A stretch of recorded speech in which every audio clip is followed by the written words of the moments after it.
Assalamualaikum warahmatullahi wabarakatuh.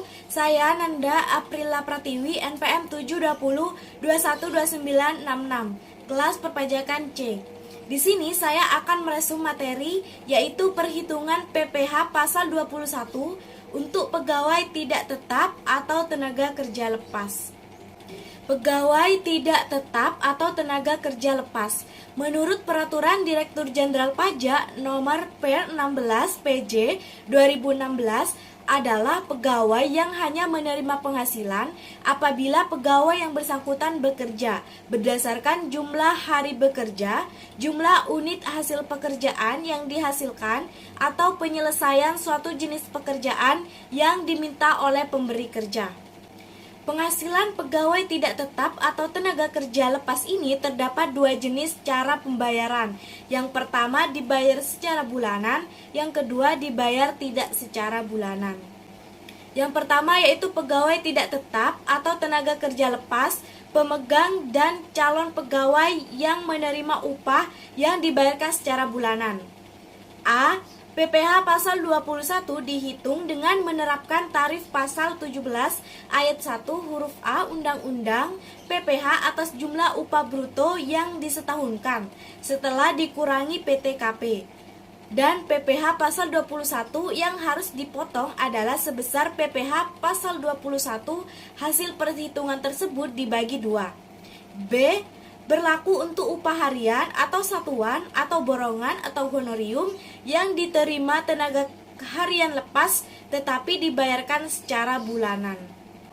Adapun contohnya sebagai berikut. Bagus Hermanto bekerja pada perusahaan elektronik dengan dasar upah harian yang dibayarkan bulanan. Dalam bulan Januari 2019, Bagus Hermanto hanya bekerja 20 hari bekerja dan upah sehari adalah 250.000. Bagus Hermanto menikah tetapi belum memiliki anak. Perhitungannya yaitu PPh pasal 21 atas gaji. Perhitungan PPh pasal 21. Upah Januari 2019 sama dengan 20 dikali 250.000 sama dengan 5 juta. Penghasilan neto setahun sama dengan 12 dikali 5 juta sama dengan yaitu 60 juta. Penghasilan neto setahun menjadi 60 juta. PTKP setahun yaitu untuk wajib pajak sendiri 54 juta, tambahan karena menikah 4.500.000 sehingga totalnya yaitu 58.500.000.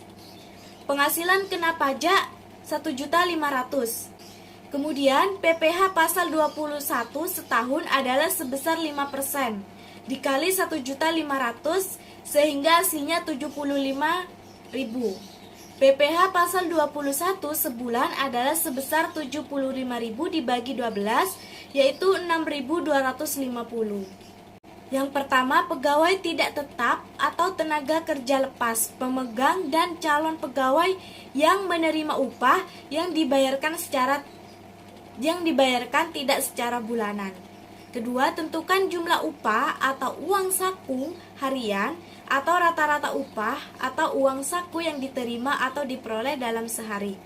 Yang A, upah atau uang saku mingguan dibagi banyaknya hari bekerja dalam seminggu. B, upah satuan dikalikan dengan jumlah rata-rata satuan yang dihasilkan dalam sehari. C, borongan dibagi dengan jumlah hari yang digunakan untuk menyelesaikan pekerjaan borongan. Yang kedua, dalam hal upah atau uang saku atau rata-rata upah atau uang saku harian belum melebihi 450.000 dan jumlah kumulatif yang diterima atau diperoleh dalam bulan kalender yang bersangkutan belum melebihi 4.500.000. Maka tidak ada PPh pasal 21 yang harus dipotong. 3. Dalam hal upah atau uang saku harian atau rata-rata upah atau uang saku harian telah melebihi 450.000 dan sepanjang jumlah kumulatif yang diterima atau diperoleh dalam bulan kalender yang bersangkutan belum melebihi 4.500.000, maka PPh pasal 21 yang harus dipotong adalah sebesar upah atau uang saku harian atau rata-rata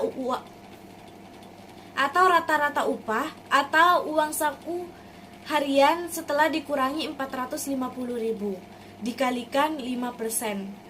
Yang keempat, dalam hal jumlah upah kumulatif yang diterima atau diperoleh dalam bulan kalender yang bersangkutan telah melebihi 4.500.000 dan kurang dari 10.200.000, maka PPh pasal 21 yang harus dipotong adalah sebesar upah atau uang saku harian atau rata-rata upah setelah dikurangi PTKP sehari dikalikan 5%.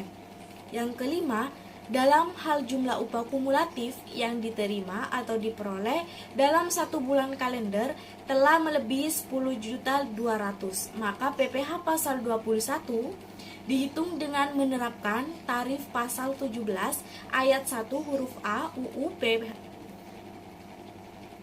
Tarif pasal 17 ayat 1 huruf A UU PPh atas jumlah upah bruto dalam satu bulan yang disetahunkan setelah dikurangi PTKP, dan PPh pasal 21 yang harus dipotong adalah sebesar PPh pasal 21 hasil perhitungan tersebut dibagi 12. Adapun contoh upah harian sebagai berikut. Nur Cahyo dengan status belum menikah pada bulan Januari 2019 bekerja sebagai buruh harian PT Cipta Mandiri Sejahtera. Ia bekerja selama 10 hari dan menerima upah harian sebesar 450.000. Perhitungannya itu upah sehari 450, jadi batas upah harian tidak dilakukan pemotongan PPh. Penghasilan kena pajak sehari yaitu 0,00 sampai dengan hari ke-10 karena jumlah kumulatif upah yang diterima belum melebihi 4.500.000, maka tidak ada PPh pasal 21 yang dipotong. Pada hari ke-11, jumlah kumulatif upah yang diterima melebihi 4.500.000, maka PPh pasal 21 terutang dihitung berdasarkan upah setelah dikurangi PTKP yang sebenarnya. Upah sampai dengan hari ke-11. 11 dikali 450.000 yaitu 4.950.000. PTKP sebenarnya 11 hari dikali 54 juta per 360. Hasilnya itu 1.650. Penghasilan kena pajak sampai dengan hari ke-11 yaitu 3.300.000. PPh pasal 21 terutang sampai dengan hari ke-11 5% dikali 3.300.000 sama dengan 165.000. PPh pasal 21 yang telah dipotong sampai dengan hari ke-10 yaitu 0,00. PPh pasal 21 yang harus dipotong pada hari ke-11 yaitu 165.000. Sehingga pada hari ke-11 Nur Cahyo menerima upah bersih sebesar 450 dikurangi 165.000, hasilnya itu 285.000. Selanjutnya yaitu contoh upah satuan. Rizal Fahmi belum menikah adalah seorang karyawan yang bekerja sebagai perakit TV pada suatu perusahaan elektronika. Upah yang dibayar berdasarkan atas jumlah unit atau satuan yang diselesaikan yaitu 125.000 per buah TV dan dibayarkan tiap minggu. Dalam waktu 1 minggu atau 6 hari kerja dihasilkan sebanyak 24 buah TV dengan upah 3 juta. Perhitungan PPh pasal 21 yaitu upah sehari adalah 3 juta dibagi 6 sama dengan 500.000. Upah di atas 450 sehari yaitu 500 dikurangi 450 yaitu 50.000. Upah seminggu terutang pajak 6 dikali 50.000 yaitu 300.000. PPh pasal 21 5% dikali 300.000 sama dengan 15.000 mingguan.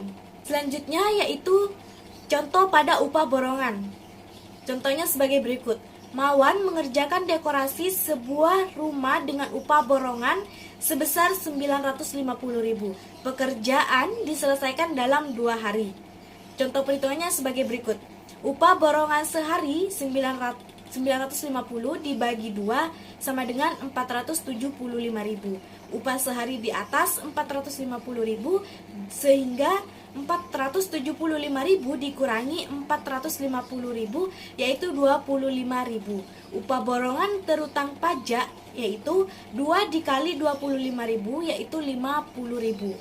Sehingga PPh pasal 21 sama dengan 5% dikali 50.000. Hasilnya yaitu 2.500. Baik, mungkin itu saja yang dapat saya resum pada materi hari ini. Kurang lebihnya mohon maaf. Wassalamualaikum warahmatullahi wabarakatuh.